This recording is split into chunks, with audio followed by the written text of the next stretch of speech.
who among us has stood in front of a Jackson Pollock or a Rothko or any number of abstract paintings and wondering why it's hanging in a museum. So maybe a show of hands, sort of this quandary about the point of it all. You're all probably artists, so you have some sense. Um, the word, which I found very interesting, the word abstract um, actually means uh, to draw away from. It's a Latin etymological study that I made with it, and it's to move away from the convention. So, hence the name of rejecting conventions. And the energy of an artist to move away from what is conventional is sort of the classic step by step process that I hope will inform you as I take you through starting in 800 AD to, if we see how far we get in our history, maybe we'll get to 1950 or even 1970, or we'll see. So I think with that, I'm going to share the screen. Okay.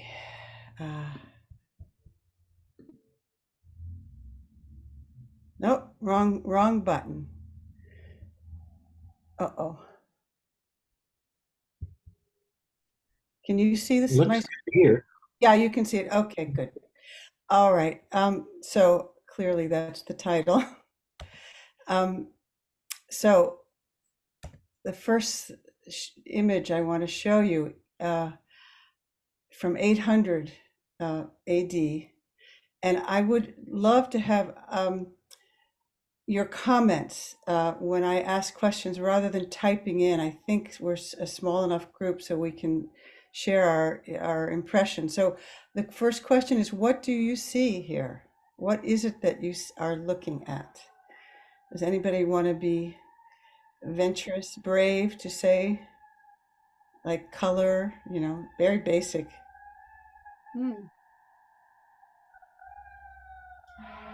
How about line? Does I'm anyone? just seeing, color line movement is what vitality. Yeah. I mean, just basic things. It is color, it is line. What about? Looks like a compass. He has a compass, mathematician Yeah. thing, because there are books underneath the table. So he's an academic or Yeah. Monk. Monk, yeah, I would say monk. Hi. Yes, definitely monastery. Hi, Lynn. Hi. So, anyone else want to make a comment? I see triangles going down into a square. Ooh, you've been married to me too long. Get a room. Yeah, so all those things are there. There's a story, right, that's being told, and definitely from the perspective of the church, right? This is their story, and they kept this up for centuries. Um, is there any depth there? Depth of in the surface of the? No, it's all flat. Very flat, yeah. What about form? What are the forms there? Are there forms? Is it all line or is there form? They're shapes Shapes, yeah. more than, yeah. Yeah. And yeah, that blue Patterns. pattern, yeah, very much patterns. I hadn't thought of that. That's great. So what about the relationship of the figure, the monk or the mathematician, to the background, which is called figure ground? What's Feels that? like a stage. It's like a stage. Yes, very much so. And the proportion of his body, right? It's completely not the way the human eye sees real life, right? Mm-hmm. So we're going to be talking as I go through slides, and Lynn, I don't know if you heard, but we're going to try to go through 2 centuries in 45 And minutes. I was late? Oh my God. So I want you to pay attention to what is called, and I'll be using this word, this phrase, figure ground, which means the figure and the ground, uh, landscape that it's in, or the ground that it's found itself in. So, and that in particular with depth. And then, of course, line and color. We won't pay too much attention to color, but the surface of this painting, most likely done on wood. Any texture there? Yeah, definitely. I didn't hear, Oh, Lisa. I was just saying, yes, there's texture. It's like on a modeled. Yeah, the model up. Yes. All right. Thing. And but the quality is probably like a tempera paint, a water-based, egg-based paint. So it's the surface is fairly smooth, but there is texture in the paint application. Okay, so here's another.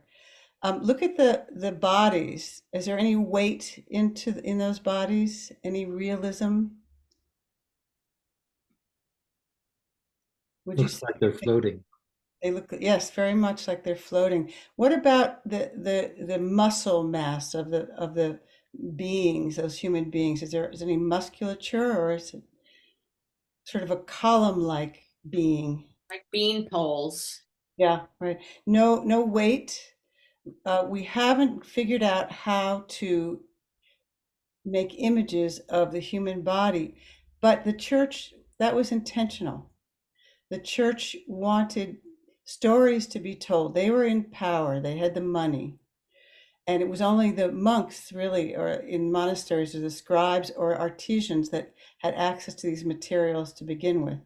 And they knew the narratives, the stories. So everything the church did was about this story. And then we get, this is 500 years later, the master Giotto. Um, these are frescoes. They were painted on plaster, so you can see a texture. Look how the figures are now a little bit more muscular, three-dimensional. And somebody said there was no weight in the other one. There's real weight beginning to form. Do you see that? Mhm. Um, what about the figure ground? What about somebody say something about the figure to the background? What would you say? Well, Proportions or it's what I see, which was similar to what you just showed us, was almost like a scale of importance. Like they're split. This is the church on one side, and those are the common people. Whereas in the slide before, you had the church as represented by one person, and then all the regular people Mhm. on the other. So it feels kind of like they're weighing or a scale. Very nice. Yeah, nice analogy.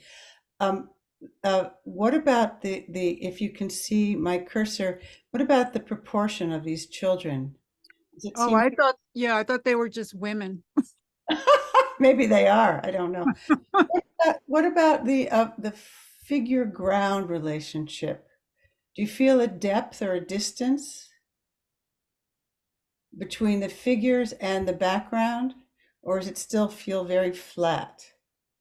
No, there's more of a like that main figure in the opera. They're definitely in front. This, He, yeah, there's he's in more. front. Yeah, there's Yeah. more, much more. 500 years later, there's much more than back here, right?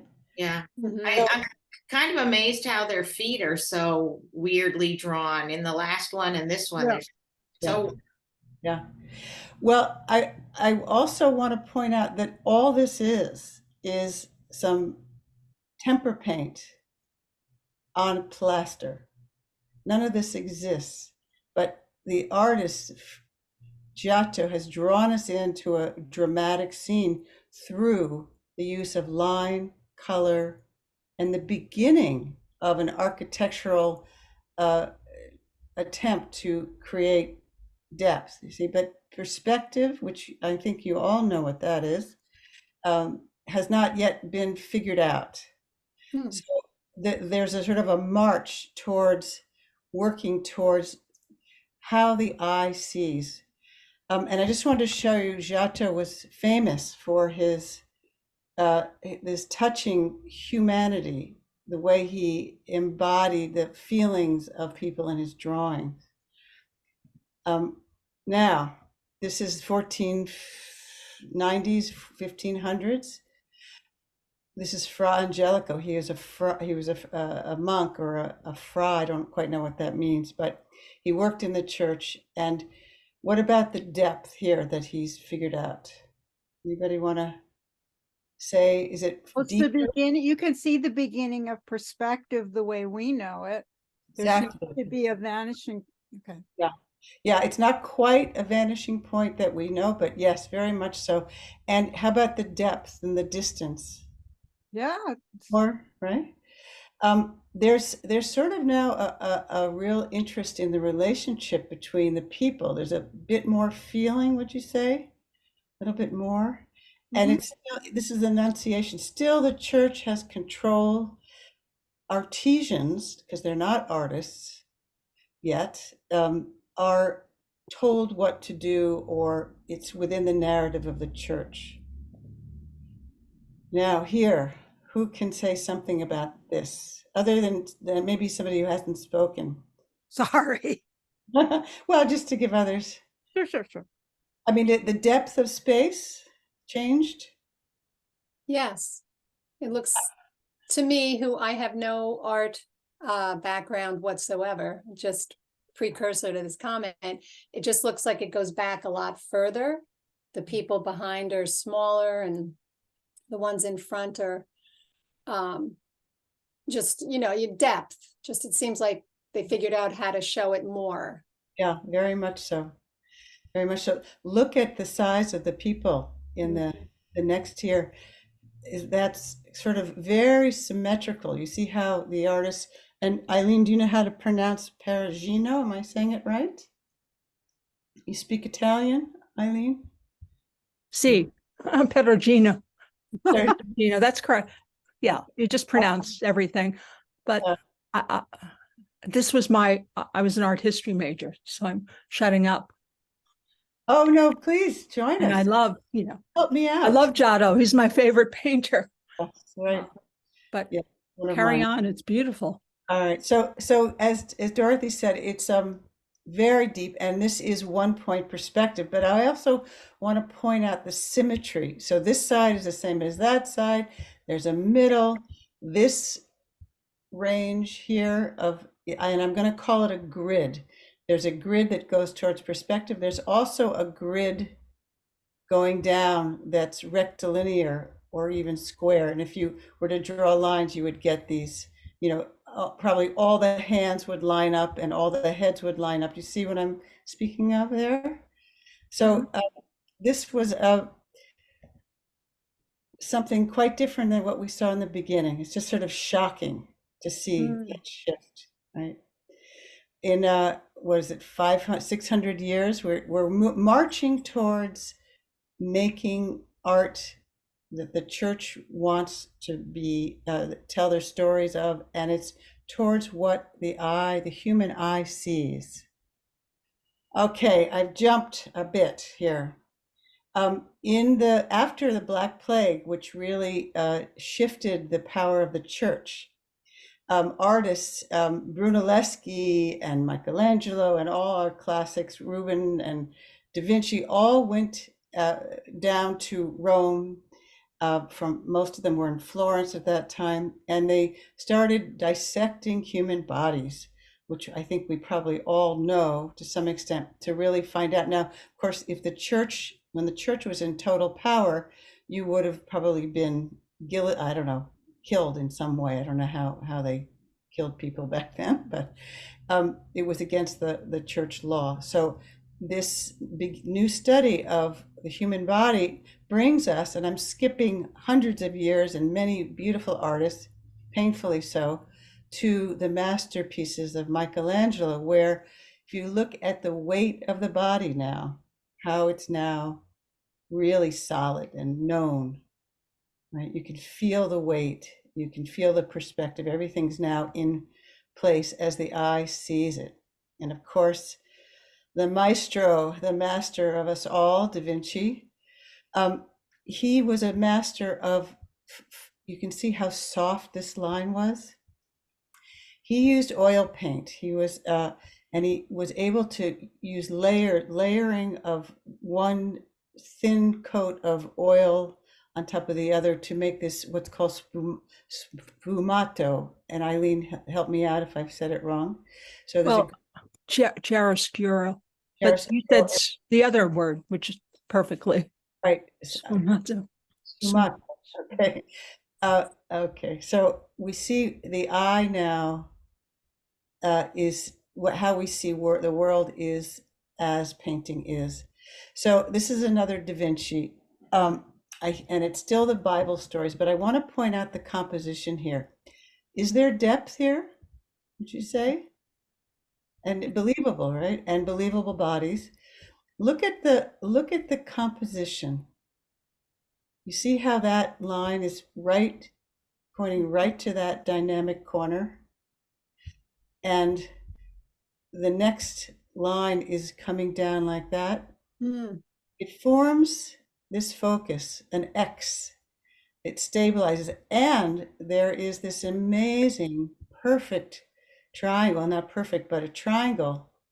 And the heads are all in relationship to that line, which brings it to this tremendous drama, locking in composition. And you'll see more of that as we go.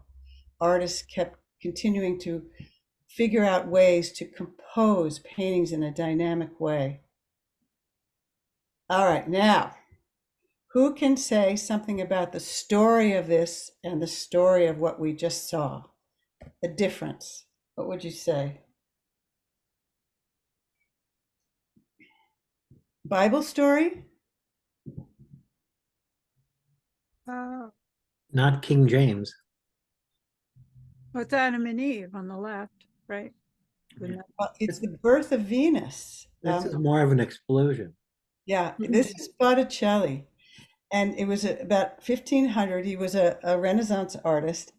He stopped painting. This was an amazing thing. This was actually a gift to a Medici merchant. So the merchants now, the wealthy merchant class started being the purchasers of art, and the church was losing control of that. So paintings that were not church narrative were being bought and sold. And so Botticelli was commissioned to make this painting, and it was on canvas, and it actually hung in the bedroom of whoever he bought it. It was purchased for one of the Medici children.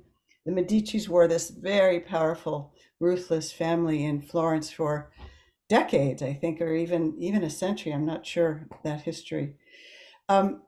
What about the depth here? Is there depth? So the figure to the background. There's no right and wrong here. I'm not going to yell at anyone, you know.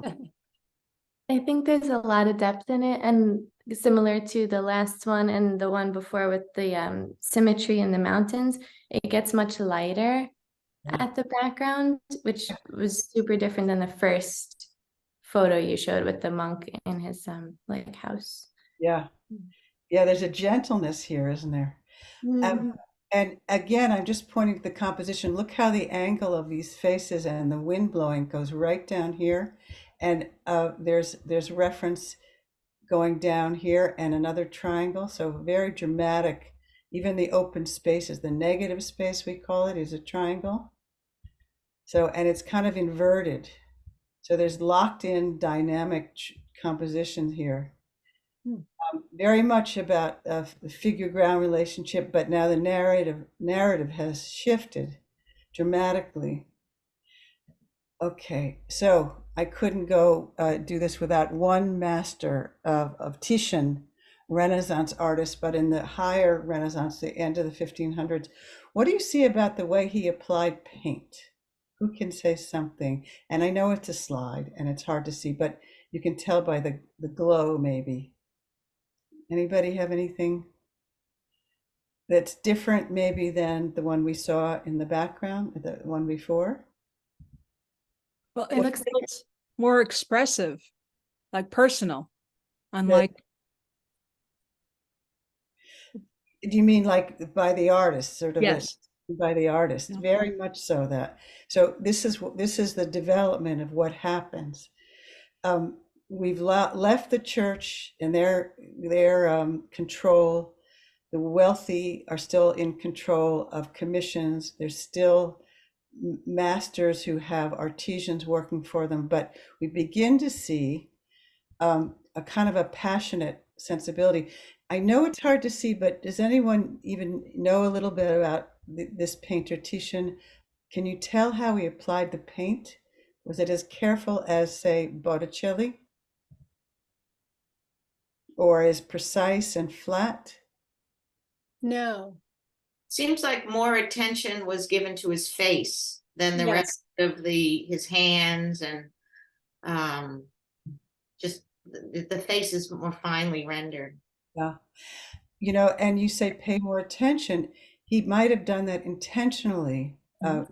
But he also, consider this, might have wanted to leave a looseness here, because if you see the sleeve, that might be just one brush mark. You know, instead of a high rendering of every tiny little shift in the skin, there's these kind of almost, you know, we can't really see it up close and for real, but there's one color here instead of multiple colors in that same amount of space. So the brush strokes are more expressionistic? Yeah. Leading towards that, exactly. Yes, exactly. But the mink is so detailed. All right, never Yeah. mind. No, I mean, there's tons of detail. He was a master, but I always felt that he had a choice. And Right. I would have put Rembrandt in this, but I didn't, because I'm kind of keeping it to Italian, French, and a few Germans here and there. But so now we're moving to another artist from Italy, Caravaggio, who it kind of invented or was the drama queen of the High Renaissance. Everything was mannered and, you know, really intense compositions and lots of triangles and so much activity. And he started, so this bundle of cloth, if you look at the scale of it, is about the same size as this person's face. So he started exaggerating things that are in front and lessening what's behind. So you see less detail here and a lot of detail here, which makes the eye kind of think everything's moving away from this frontal part. Do you see that as a technique that artists had? Turning, you know, in the 1570s towards the 1600s. Does that make sense? Yeah. Okay. Another Caravaggio, drama. This was, I think, the revelation of one of the saints. He drops down on the path and has to give thanks to God. And here's a very dramatic piece. I had to show a few artists in 1620. Artemisia Gentileschi. Eileen, what do you think? Gentileschi? You got me there, Gentileschi. Eschi. German. Yep. She is Yeah. now painting a biblical story, and this is from Jarrell and Cicero. I don't know. I read a little bit about the story. She was protecting her house and her virginity by while this soldier that came to do harm to her family and her slept. She has this dramatic hammer that she's about to plunge into this nail into his head. Sorry about that, but I just had to show you this because oops, wrong picture. This is Samson and Delilah. And so she must have been, and I'm going to read more about her, a really tough bitch. To be painting like this and telling these stories of the power of women it's another lecture, but it's pretty interesting, I think. I've just discovered her when I was doing this.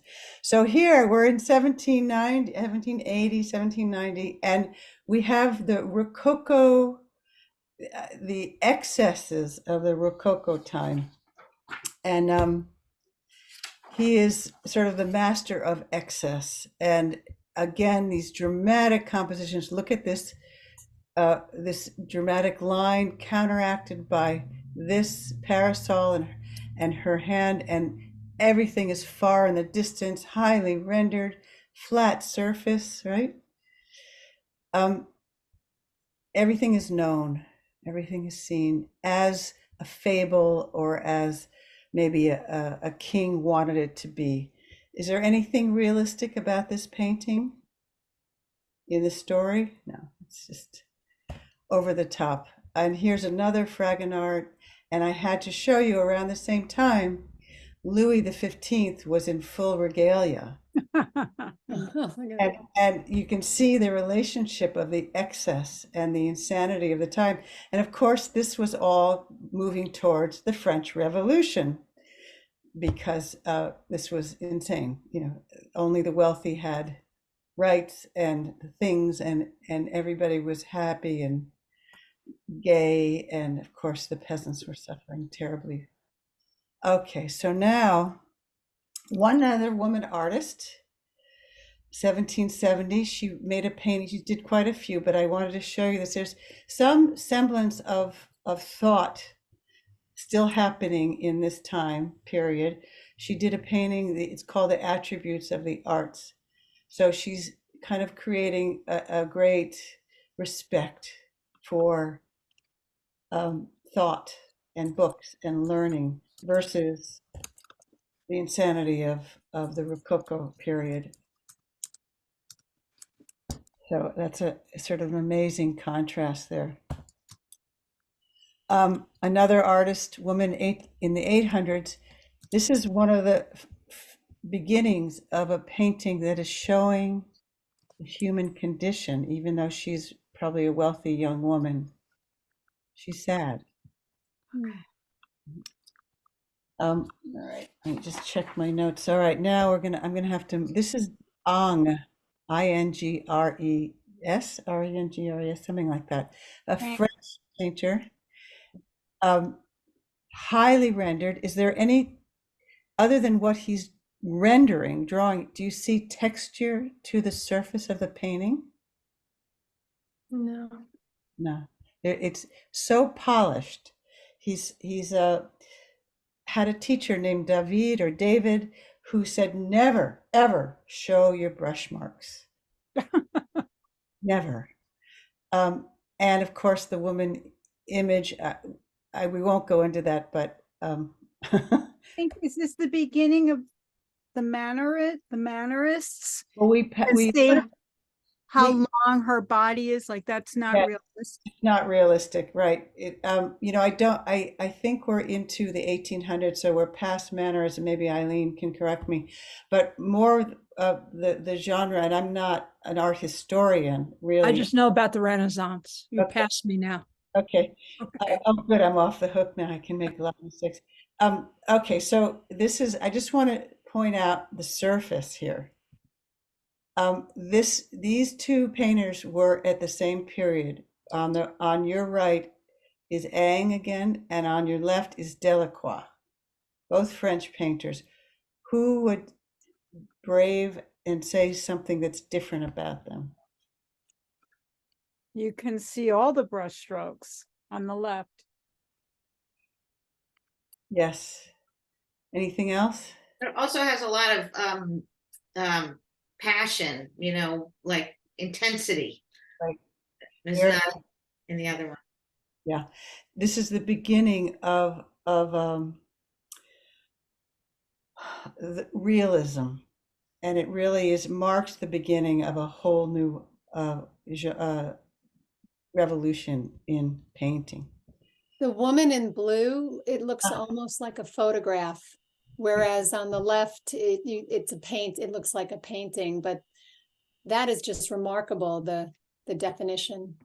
Right, he was such a master, and I think this painting's at the Met, so you can see, and you don't see any brush marks. It is like a photograph, Dorothy.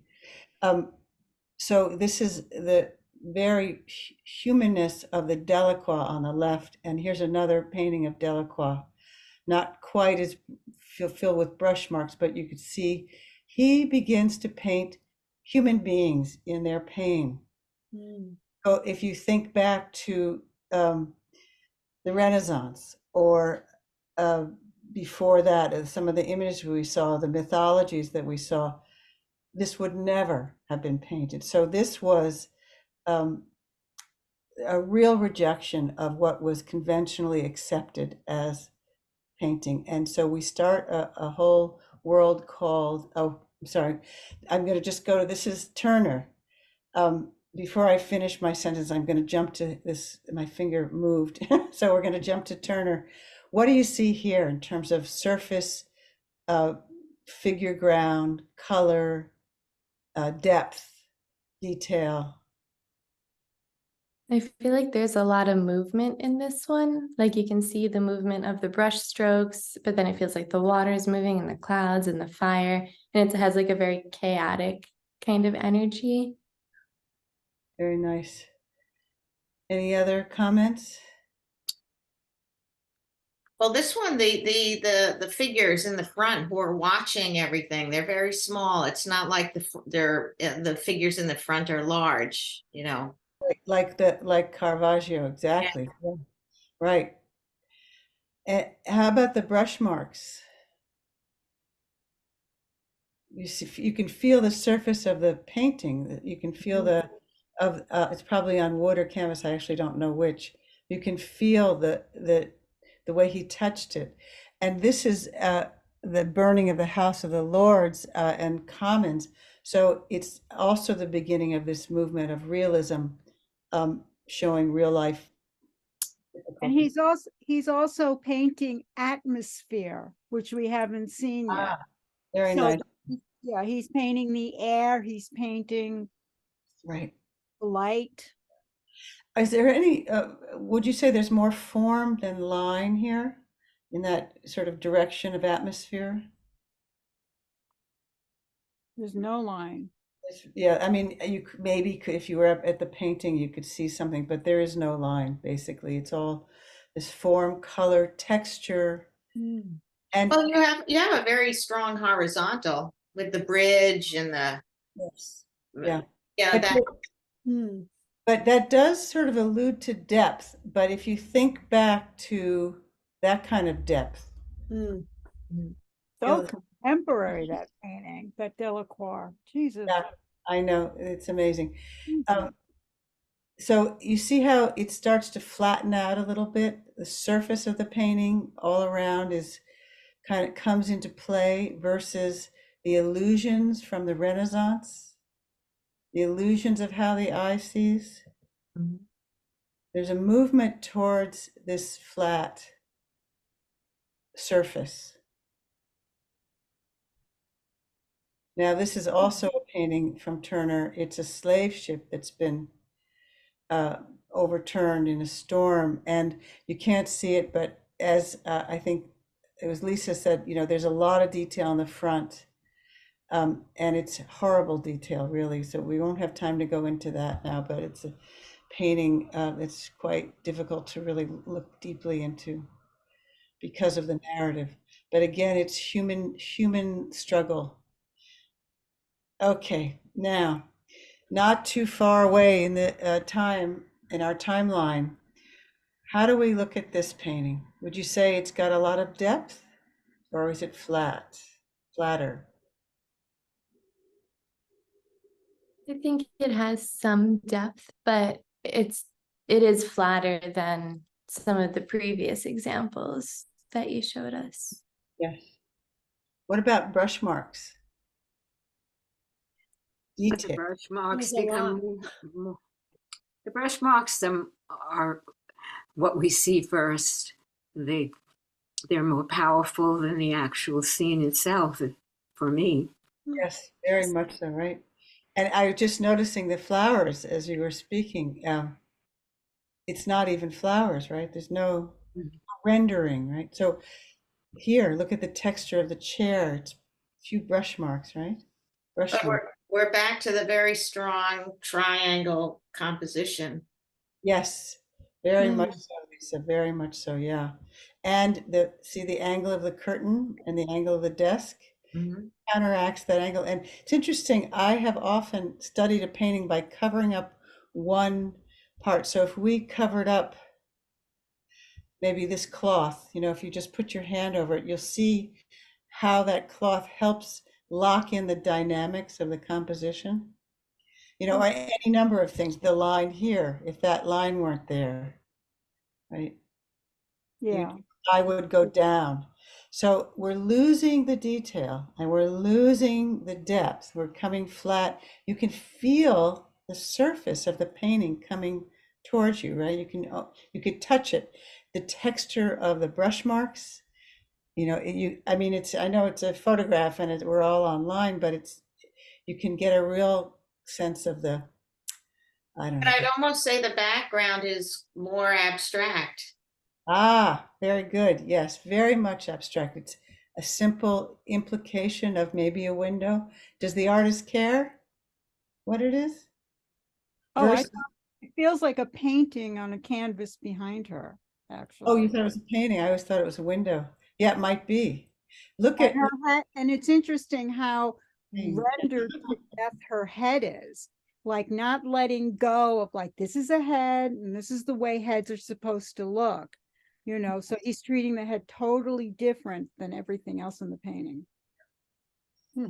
So this is a master, and I'm going to cite two of a period which I've spoken of before, which is um, realism. I'm looking at the time. We only have 10 more minutes, so I'm going to have to go faster, I'm afraid, and do more talking and less letting you converse. But this is Courbet, who wrote a manifesto, realism only. I, as an artist, will be the only one deciding what I paint. The beginning of artists being their own decision makers. And here is another painting realist of the real people working, stone cutters. So if I'm going too fast, if you can stay a little longer, I won't go so fast, but We can stay on no we could longer. stay on all night. So don't rush. This is the artist that made everyone uncomfortable. And it's kind of like the masterwork of the beginning of abstraction. Why? His name is Manet. It's Luncheon in the Grass. It's based on other artworks that well, I won't go into that, but look at her nakedness. She's looking at you and smiling, and she's naked. And these men are fully clothed, and actually, this is I think Baudelaire, and this was a friend of Manet's. She was the model. Having a naked woman look at you straight on, there's no mythology, there's no pretending to be goddess, there's nothing except a French Parisian woman staring at you naked and not afraid of being who she is. The men are fully clothed, outrageous. You see how she's got kind of a dark line around her? That was intentional to stop that kind of work that chiaroscuro that we saw in Da Vinci. He wanted it to flatten out. He wanted the whole thing to be flat and outrageous, and he painted this to cultivate a kind of confusion in the French salon, of which this showed, and it caused such a stir. And here is a sort of a mythological creature that's just there for no reason. And it made no sense to anyone. It was against all the conventions of painting at that time. Now, the French salon, very important, the Academy controlled who was going to be successful if they could exhibit in the salon themselves. And to become a member of the salon, you had to be a master of drawing and painting. First, draw from sculptures, then master the art of drawing and painting, master of paint of naked models. So it was a tremendously rigorous training that he wanted to do away with. And here is Manet in a less controversial painting. So now he has upended the salon with that, with this painting, trying to cause confusion and revolution. But you can see that he is a masterful painter, and both of these are his. This was Marisot, his good friend, who was, I'll show you one of her paintings. Look at the brush marks here. And I'd love to have a conversation, but I don't want to keep you too late tonight. Complete loose. He was such a master. He could make a stroke, make a stroke, make a stroke black. You know just what it is, right? The angle of the light is hitting. See how beautifully it's hitting? And this is also his. So the light is very direct and yet so abstract here, because we don't quite know where the light's coming from, where she is, and the surface is flat, and the you can see the brush marks coming. And another one of Manet's, you can tell he's one of my favorite artists. So he's painting, you know, horrendous Maximilian's execution. Very interesting history there. And very famous painting of people in the bar, and notice the symmetry, the flatness, even though you can tell this is sort of in the distance. You don't really know if it's a mirror or it's in the distance. There's all sorts of things to distract you. All right, now, wondering why I'm showing you this. About 50 years prior, this was the first photograph taken in Paris, out a window in an apartment, apparently. So as we're talking about the looseness of composition, we're also seeing photography becoming a reality. So painters are looking at life from their perspective, no longer needing to make portraits of people. So what do we see here? What's happening here? Anybody want to speak about the surface or the figure ground or the depth or line? In this one, oh, go ahead.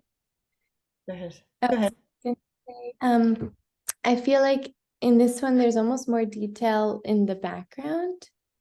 Like in the faraway fields, I feel like there's, rows of different things, whereas in the front, I guess there is maybe more detail in terms of like the small details, but the front scenes, it feels like more blurry, and like the focus is like maybe like halfway into the painting and back more. Very much of the focus here, yeah.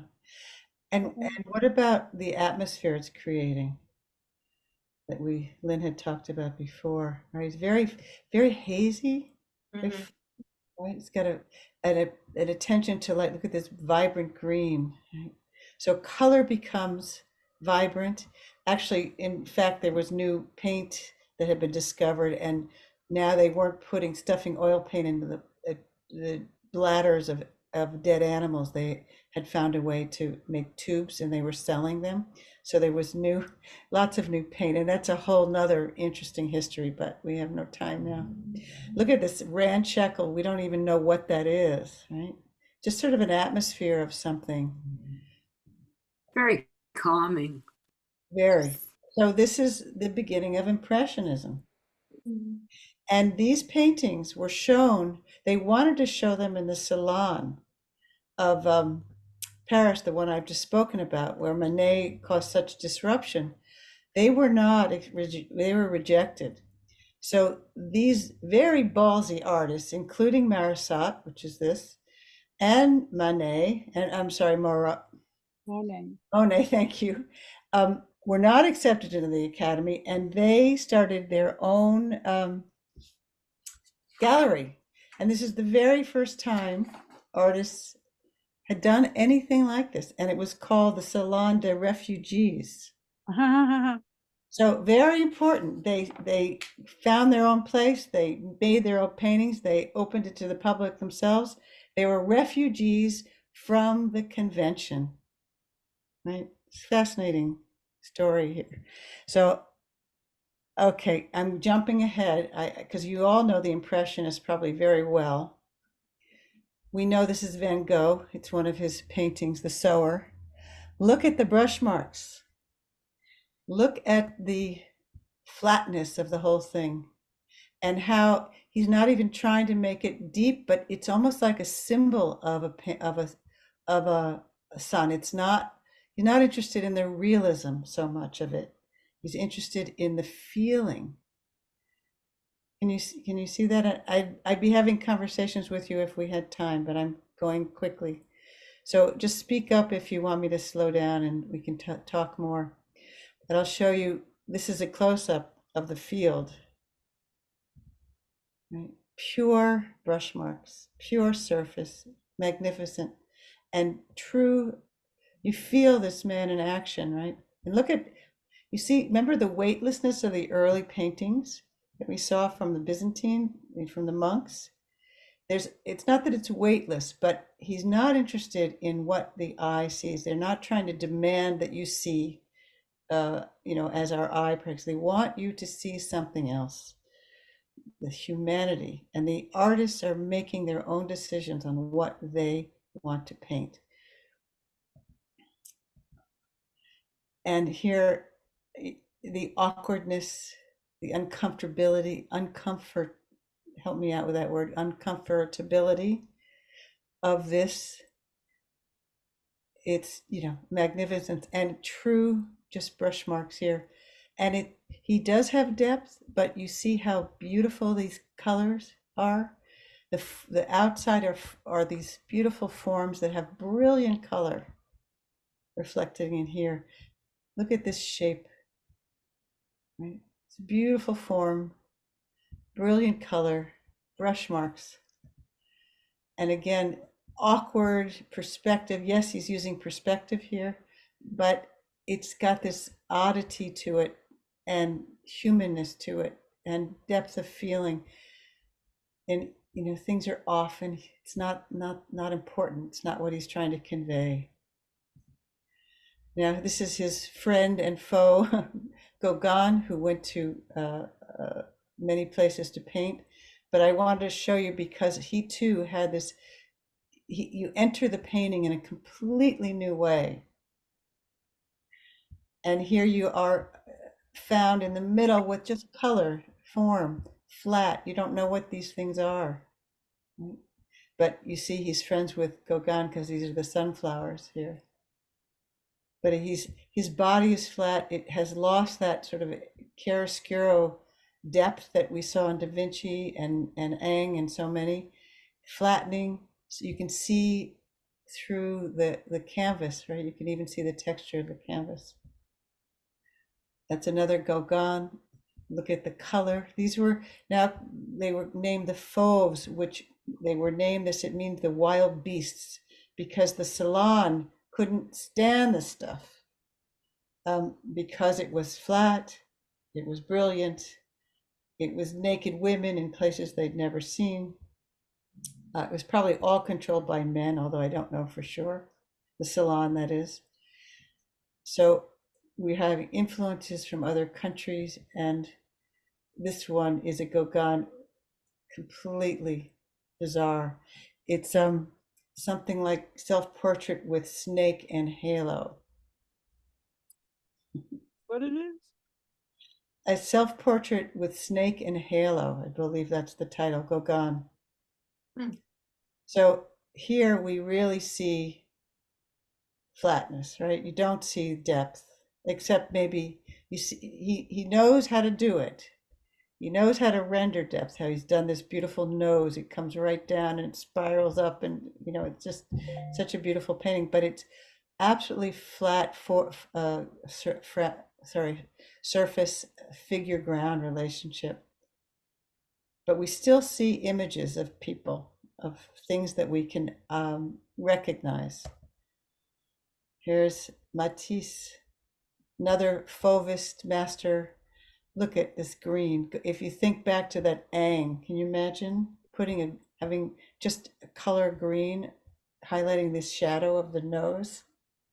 So things have changed dramatically, and just that was That Ang painting, the blue woman with a portrait, was 1800s. This is 1890, 19, maybe 1904. So all this, we're still seeing humans. This is a Bonnard. I wanted to show you because he used the grid in many of his paintings. He allowed you to enter the space, and there's this sense of rectilinear grid in these two paintings. You know, beautiful light renderings. Look at this, right? And Matisse, you'll probably all know this painting. Talk about flat and color and surface and joy. Artists are now painting what they wish, how they wish, but we're still seeing images of objects that we can recognize, although the depth, the chiaroscuro, the embodiment of weight, this has all been let go of. I just wanted to show you that again. There's kind of a relationship, right? We're not back to the beginning, but the weightlessness and the color, sort of interesting to see. All right, Cézanne. Beautiful composition. You can see the two triangles here, and there's many others if you really study it. What about his brush marks? I have to stop and ask you. What would you say about his brush marks? Very loose and airy, and movement. Yeah.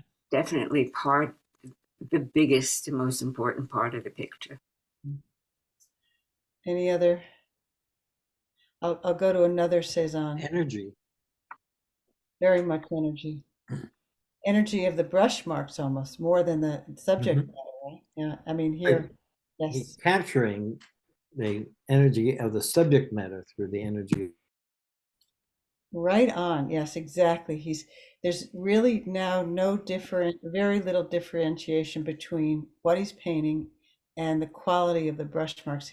His awe, his energy of this place he's in, and the mark making are like twins. They're bonded together, and this is very important. He sort of developed a system. You can see the system, the beginning of working with systems, and yeah. Yes, and the breaking. So when you say that, like you look at this and then you look at that, Lynn, is that what you mean? Well, Sort of. well, no, he has a way that he's painting it. You can almost see like he has 3 brushes with these colors, and everything is very up and down or to the side. So he kind of his system is more important, I think, and I've always felt this way about him, than anything else. Yeah. Well, that leads us to continue very much, but he did have this beautiful composition. This is a close-up of his work, and the brush marks are almost breaking apart the surface into pieces, right? So that they're almost like this is a piece, and this is a piece, and this is a piece, right? You see? Yeah, and you can see how this would lead to. Well, hold on. There you go, baby. Well, this is a Picasso. I know. Not. Some of us know. I'm I sorry. had never seen it. No, it's fine. I hadn't seen this one before, but this was the beginning of Cubism. And thank you for that book, Eileen. Picasso saw Cézanne and he started saying, let's break the space up into, it's not 3 dimensions in the way we have known in the past. It's flat, it's systematic, very much so, as Lynn was saying, right? There's blocks of color. These are forms that are made with just color, simple colors. We don't see any sfumato, chiaroscuro. The artist is just painting what and how what he wants and how he sees it. This is a very famous Picasso, Dames de d'Avion. I don't speak French, so I don't know how to say it. But everything is broken up into, so almost like angles. You see, this is an angle. We see this at a different angle. And sorry, I clicked, I didn't mean to. There are all these angles, and it's like the whole space is breaking apart. There's no more just flat. There's no more sense of depth or even flatness. It's all these shapes that are taking as much presence as maybe the body. This is Delaunay. He was a very well-known painter back then, and he also just took brush marks and broke up the surface. And this is Brock. I don't remember if it was Brock or Picasso, one of the two, but they were hand in hand in breaking apart the surface, flattening it out, simple colors, but broad strokes of color. Now we see the introduction of line much more than here or here. So line, flatness, breaking apart the surface. When I say breaking apart, I mean it's like it looks like it's in front of you, then it looks like it's behind you, and you don't know, and it's not realistic at all. But we can still tell it's a table and a still life. Guitar is somewhere in there.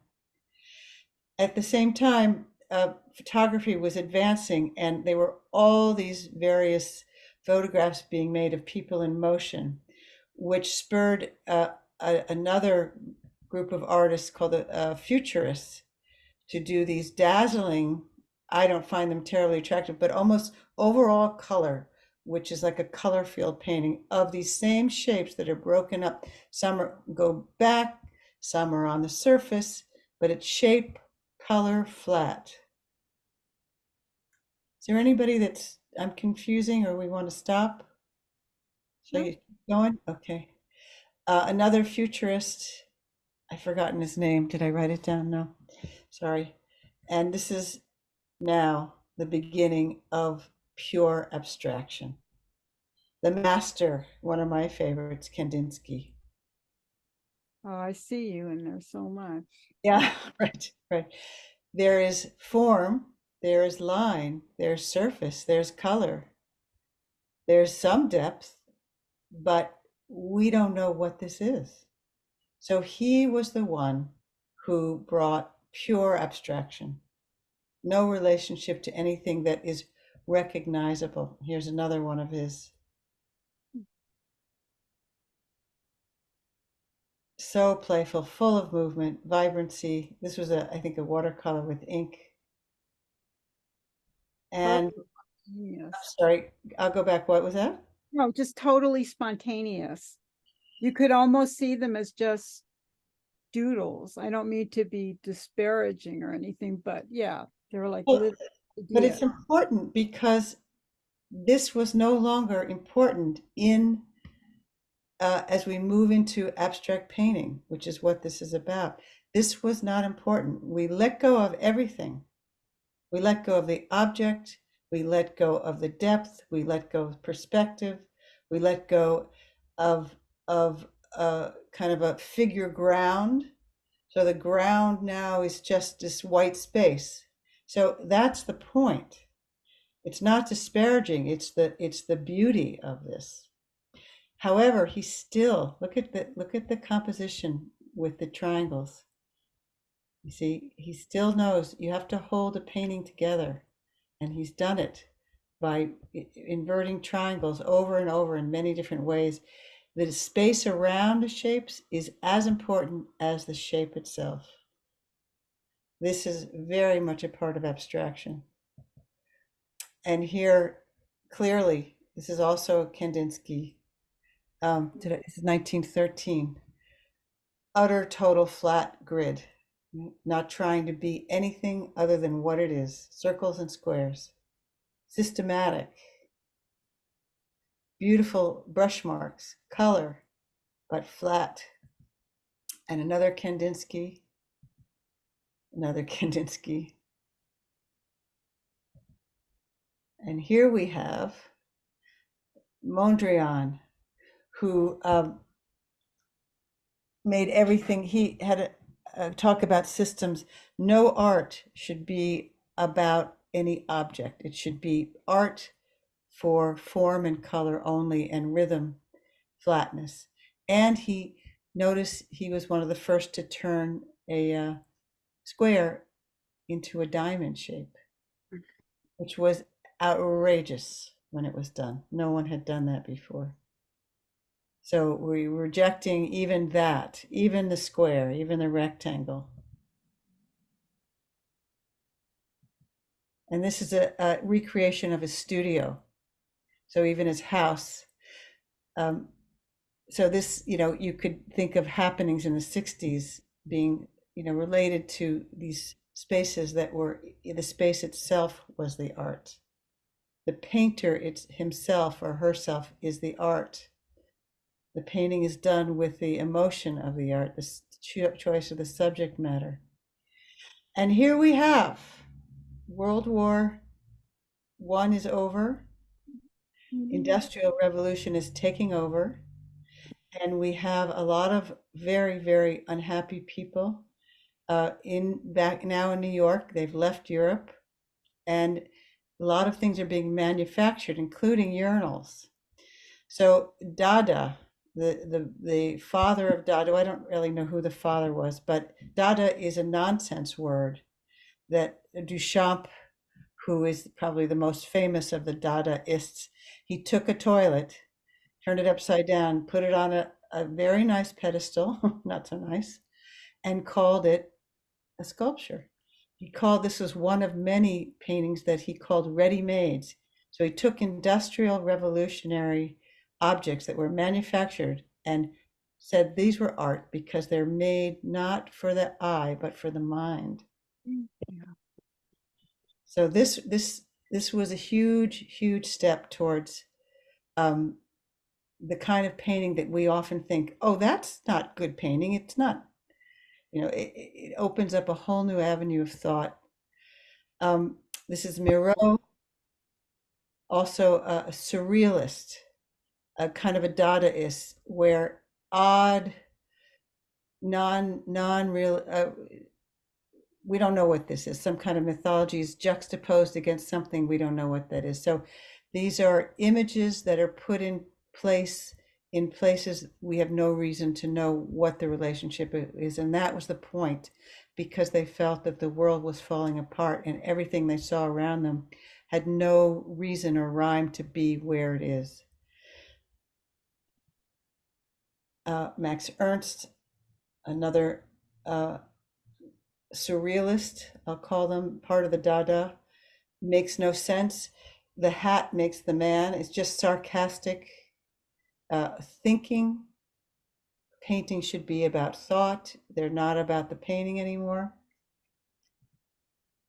And then along comes Ashil Gorky, who is, yes, a surrealist, but he starts painting, and very beautiful paintings. And what do we see here that we haven't seen in, say, some of the surrealists that we do see in Gorky? Anyone want to contribute? In terms of surface, brush mark, any? There's like very fine lines. Like the brushes are very atmospheric, but there's like a strong black outline, or like delicate but strong. Can you like talk about the composition of these? Because I know there's like we see a lot of triangles that are, make a successful composition, and like maybe there's triangles in here too, but like what else about the composition makes it successful, do you think? Yeah, great question. And I have to look. I'm looking at this, I'm kind of doing this spontaneously because to me this is like a magnificent painting. But I'm looking at this whole form here and how it comes in front, has a presence in front of this, even though it's not in front at all. There's no depth there. So I'm trying to understand how he did that. I'm looking at this shape And I'm looking at this as almost an echo. I see this linear thing, line coming down here. How did he brought it down, he brought the eye right down here. Do you see that line? Mhm. If we cover up this part, it loses its dynamic hold on us, doesn't it? Yeah. Look at here, this line coming here, holding us into this space. This is coming in front, so I can't not look at that, but it's being kind of being held together with its own triangles. And I really, this is a great study. I think I'm going to go to my studio tomorrow and study this, Arabella, figuring out what this is. There's also a kind of a grid, just a triangular, a rectilinear, or square grid happening here. Mm. This black is holding us down, keeping our eye down, relating to this, relating to this. So the black, as you said, is really holding us in place. And now I'm seeing, look at that. Wow. See, this is this whole form. It's pushing our eye right back there. Anyway, as I'm seeing this, it's unfolding and it's very exciting. So thank you for asking that. I think part of this dimension that we're seeing has a lot to do with the brightness of the yellow and oranges in the front on the left in large quantity of patterns versus in the back we have that on the right hand side we have the deeper colors and smaller Right. shapes and the darkness of the black back there. Most almost looks like it's in shadow because it's a different a lighter color of the black. So I've noticed in all of these, many of the pictures that Gretchen you've mentioned have the triangular. They're in line forms to show directions and positioning. I saw in just about all of them also the circular or the, as we see here in this picture on with the red, the kind of ovalish shape. They all had that also in them in a subtle way. And line tends to be much more dynamic, so we tend to look at that. And also we've been trained to see that triangle that artists originated with. But also I've noticed that there's circular motions in them, even the years back. The question for me, as you pose this, would this, if this composition did not have the kind of diagonal hold on us, would the circles hold up on their own? Or does a painting, and this is a question that we don't need to answer, it's a question for me too. Would a painting hold up without that structural dynamicism? So something I really want to study. So that's great. I want to agree with Marilyn, like the yellow line. It's almost like to me that's like the strongest element. It's almost like the horizon, except now it's on its side, like in a lot of the earlier paintings. You know how strong the burning of the bridge of the commons, you know, how the line was, even though it's hazy. We always have a horizontal to give depth, and I think this does that by dividing the whole thing into threes. That's really interesting. You know, I was going to say it's into twos, but you're seeing threes. Here, I guess this is the other line you're seeing? Yeah, it's well, the yellow, like thirds, you know, it's a third. One, I'd say where the brown is, you know, the brown, yeah. Yeah, Lisa, that's a good point. I see that too. And I think all of the circles that we do see in these forms, even in the pictures you showed us early on of the human figures, where we definitely see triangles, and the circles soften the picture so much that it grounds us as well. Very nice. Yeah. Right. You know, I'm noticing now the detail that's on this line here that really holds our eye, doesn't it? And these beautiful, this is almost like inside of a circle. Is it Well, everything seems to be pointing towards a circle. As we see, the orange on the left is pointing towards one edge of that at the oval shape, and then the black or gray, dark gray in the background is doing the same thing, and it's all feeding into that elliptical shape, which has so much red and oranges and yellow and so powerful. so far? We have no choice but to see it. Really. And I want to add one thing to all this wonderful commentary is that there's great feeling in here, at least for me. I don't know if you see it, versus something like that. Maybe I don't know if others see that, but there's this wonderful sense of feeling. And Gorky was one of the leading artists that brought us to what we know as abstract expressionism, where this is Philip Guston in his early work, which I find is masterful. And this could take us another half an hour to dissect in terms of composition, but it's powerful in its color and its emotion and the unknowingness of it.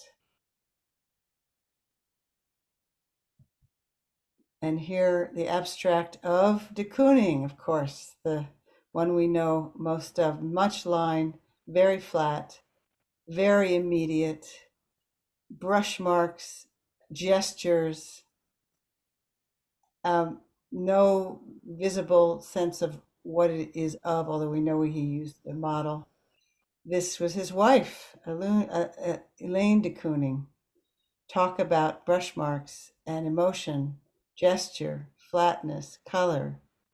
So if you think back to Matisse, think of the flat color and the jubilance of the dancing girl painting. I've forgotten the name of it. And look at this, you can kind of see a similar movement of expression. This is a Frankenthaler, Helen Frankenthaler, 1950 now. All part of the abstract expressionist movement. Another Frankenthaler, yes, she's one of my favorites. Another Frankenthaler, pure joy, brush marks, color, flat. She let the canvas alone, did not apply gesso and let the paint bleed. And she was one of, I think, the first artist to do that. I may be mistaken, but the first artist I know of to do that. And you can really see the bleeding paint in here and the spontaneity of her work. And as probably many of you know, how difficult it is to make something hold together that is that simple. Seems to have some human figures in there. Yeah, well, the eye wants to read things in, but abstract painting is the antithesis of that. So, Inside the blue, that green object. yeah, Very, I mean, you can look at a cloud and read things into it. yes, of course. Yeah. Not the intention of the artist to have us. And she was married to Motherwell for a period of time, one of the abstract expressionists, but you see how simple things are getting. There's line here, color, huge paintings. Another Motherwell that I think's at the either the Met or the Modern, I forgot, I think the Met. Black on white. What a statement. There's many wonderful painters of this time. This is what, 10 feet, 20 feet, it's a huge painting. And Motherwell, who was a teacher to many of these people, talked about how things should stay flat, but they can push and pull. So they push your eye one and pull it out another and push it in and pull it out. No intention of trying to create depth, but trying to create a dynamic surface of a painting and with much texture in his case. So kind of a feeling of humanity there. Now, I wanted to show you this painting. It's a little bit earlier, another surrealist, but I'm going to show you another. This is another one of this artist, surrealist. You see how it's overall everything? And this is another painting of his. It's Jackson Pollock. So I'll do that again. A surrealist, emotional man works with abstract expressionists the same time period, moves to this, and finally he's painting on the floor, as Helen Frankenthaler did and many of them did, no longer using a brush. So the convention of a brush is gone. The convention of depth is gone. Subject matter is gone. Even form is gone. This is pure dribbling out of a can. And yet, he's got a dynamic composition. It still holds together. So, I don't know if that makes sense to everyone, but I could go on.